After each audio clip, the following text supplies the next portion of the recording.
Half an hour. Bring cash. No one is coming to save you. Olivia, you're just playing us. Call security and seize her now. If no one shows up in 30 minutes, I'll record the video. I swear. The whole restaurant erupted again. Phones were already out. Man, I'm not even leaving. This is better than Netflix. Mr. Carter, mind if I take her? Why not? If she can't pay, then she's all yours. We were still legally married, and he stood there like I was nothing. The doors burst open, and right behind them Nathan Reed, Riverton's most powerful banking executive. Mrs. Clark, I brought the funds. Mr. Reed, what are you doing here? My husband's personal assistant, Ivy, had a company card technically. Mine, and she was swiping it like it was Monopoly money, then had the nerve to call me a trophy wife in a high-end French restaurant. So I froze the card on the spot. The restaurant manager called the cops. She spent the night at the precinct explaining why she was borrowing my husband's money. Karma is a bitch, isn't it? When my husband, Ethan, found out, he just tapped my nose and laughed. Babe, you're a grown woman. Why are you fighting over that? You got her laughed out of the place. He didn't blame me, acted like it was nothing. Then on my birthday, he took me back to that same French place and ordered tables. And tables of expensive dishes and vintage wine. Darling, I have to step out for a moment. I'll be right back to celebrate with you. I waited and waited. The restaurant was about to close. No husband, no friends. When I pulled out my card to pay, the manager leaned in. Mrs. Cater, this card's been frozen. Frozen? Are you kidding me? Ethan gave me this.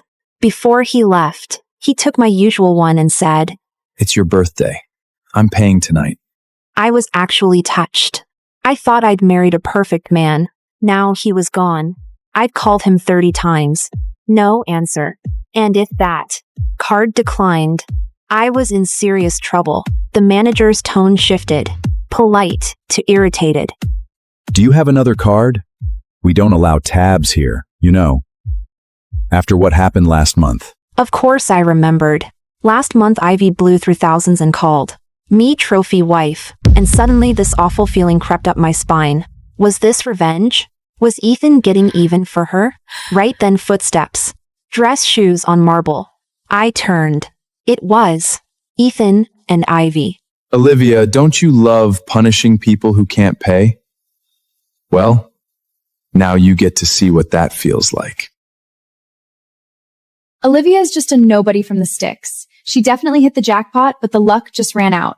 Look, Mr. Carter is here with his side spit to watch her fall from grace. Tragic. See? That's what happens when your only asset is a pretty face. Once the expiration date hits, you're out. My fists clenched. The humiliation burned through me. However she embarrassed you, I'll return the favor. You're the best, Ethan. You're just a pretty face. Who gave you the right to freeze my card? I've got him paying tonight. I could smash every bottle in here and it wouldn't matter. But you? You're done. Don't look at me like that. If you've got money, pay and leave. You doesn't have a dime without him. Ethan scanned the room, voice ice cold. Anyone who helps her tonight is my enemy. One of our business partners started to stand. Whoa. Mr. Carter is damn serious. After that threat, no one moved. I lost it. I grabbed his arm. Ethan! Are you humiliating me for her? Are you serious? Yes, that's exactly what I'm doing. I stared at him like I didn't even know who he was. At our wedding, he swore he'd be loyal forever. No betrayal. Love me with his life. Till death. And now, only 3 years later, every vow, every memory, shredded like it meant nothing. Guess they were right. When you marry rich with your face, you don't get dignity. The second someone younger shows up, your luxury life expires. But what Ethan never understood. I didn't marry him for money. I married him because I loved him. He looked at my red eyes, then casually wiped the hand I'd touched with a napkin. Olivia, let's see what you do if you can't pay. Mr. Carter is ruthless. After tonight, she's toast. This is getting good. Before we left home, he took my card. And now, my phone was dead. This wasn't random. This was planned. Time is ticking away, Olivia. If you don't have the cash, I'd be happy to call the police.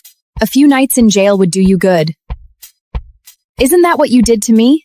I stared at Ethan like I could burn him alive. Little did they know, the Carter empire only skyrocketed because of me. I opened doors, cleared enemies, and made calls that erased threats overnight. Tonight, I was going to tell him who I really was. Not some small-town nobody. I'm the heiress to the richest family in Westbridge. But he changed faster than I imagined. Ethan, is this really what you want? Then what do you think this is? Enjoy prison life, Olivia. Or since you love embarrassing people so much, now it's your turn. You're going to record a full apology video now to the camera. Apologize to me and post it online. You asked for this. When the Carter Empire falls, it will be your responsibility. Oh, please. What is this, a soap opera? Miss Carter, cash? Or is someone covering you? To his credit, he kept it professional. No public humiliation. Not yet. I scanned the room, then walked toward one of our longtime partners. Olivia, don't. I can't cross him. I just need your phone. I'll call a friend. Oh, please. Who's coming to save you? That's fine. Let her call. You've got 30 minutes. I dialed one number. Half an hour. Bring cash. Now. Every second felt louder. It's been 20 minutes. No one is coming to save you. Olivia, you're just playing us. Call security and seize her now. There's still 10. If no one shows up in 30 minutes, I'll record the video.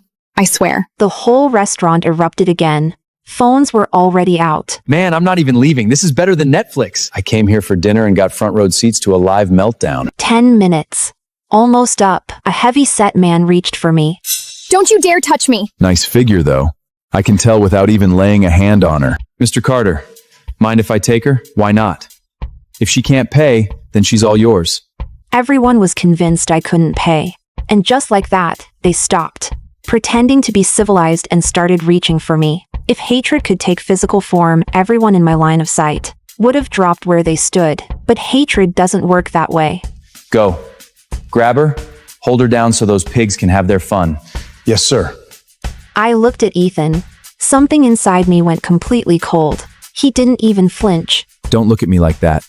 I'm not helping you. As long as Ivy feels better, that's all that matters. We were still legally married, and he stood there like I was nothing. Sweetheart, come with me.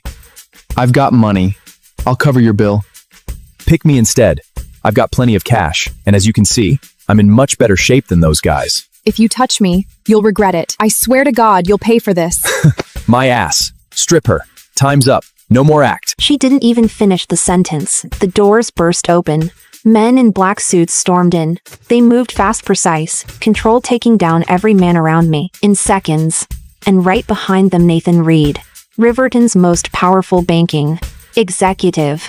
He walked in carrying a sleek case, expression carved in stone. Mrs. Clark, I brought the funds. I'm not too late, am I? Mr. Reed, what are you doing here? You're a big name. How could someone like her possibly get you to show up with money? Ivy rubbed her eyes hard, like she thought she was hallucinating. But no matter how many times she blinked, he was still there. It was really Nathan Reed. Nathan didn't even spare Ethan or Ivy a glance. He walked straight to me with respect. Miss Clark, Ms. Monroe asked me to handle this immediately. She's on her way. And who gave you the nerve to treat Miss Clark like this? The noisy restaurant dropped into instant, suffocating silence. If the Carter Group was the richest empire in the city, then the power behind Nathan could crush them without breaking a sweat. When Ethan first hit number 1, people whispered they just never guessed the trophy wife they mocked was the one pulling the strings. Ethan once told me, I'm going to be the richest man alive so my wife can spend without limits.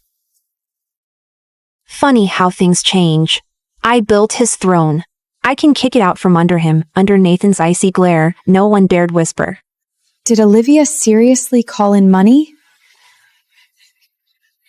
How is Mr. Reed her contact? Nathan turned to Ivy, voice razor sharp. Was this humiliation you're doing? I'm there for you. Everything's going to be fine.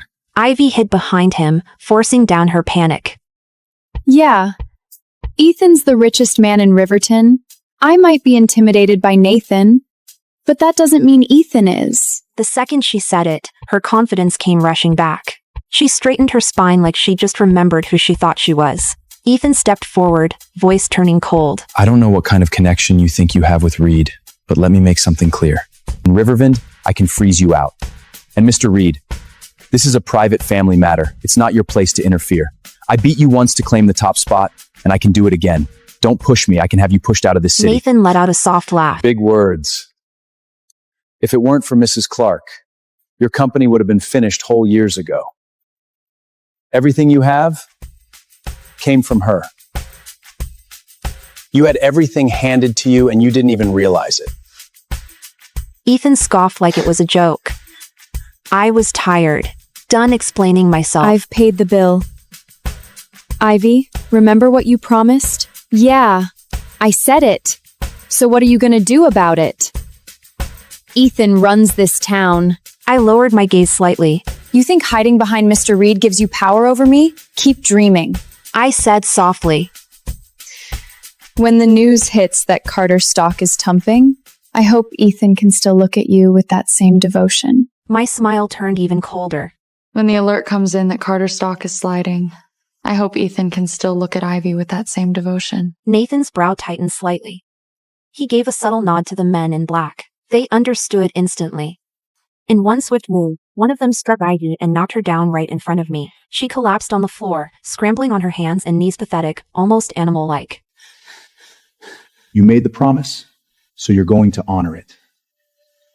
Right now. Right now. You are going to apologize, admit what you did, and say it loud enough for everyone to hear. Someone shoved a phone in her face. The red rec light blinked. Ethan, help me! I'd rather die than go through this! Screams finally snapped Ethan out of his shock. Fury flared across his face. Get her out of here! He barked at his own men. Within seconds, Nathan's men and Ethan's clashed. But it didn't last long. Ethan's men were on the floor almost immediately. They were never on Nathan's level to begin with. They weren't amateurs. Those men were professionally trained. Ivy's face drained of color again. Sweat rolled down her forehead. Ethan stared at us, fury burning in his eyes. Nathan, I show you a little courtesy and you think you own the place? Push me, and I can make you disappear from Riverville right now. Don't go to war with me over Olivia. That would be incredibly stupid. Nathan didn't even dignify that threat with a reaction. Instead, he turned to me with calm respect. Everything follows Miss Clark's decision. I smiled at Ethan slow, deliberate. What's wrong? You're allowed to humiliate me, but I'm not allowed to return the favor? And call my lawyer. I want the divorce papers drafted now. Make it fast.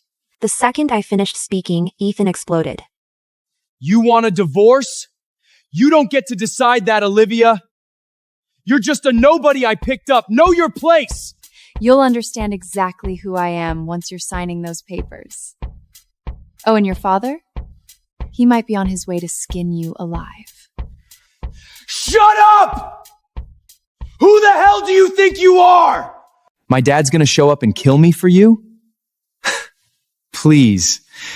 Now I see it. You're really good at talking big. I don't know what trick you pulled to get Nathan on your side, but he can't protect you forever. While he was running his mouth.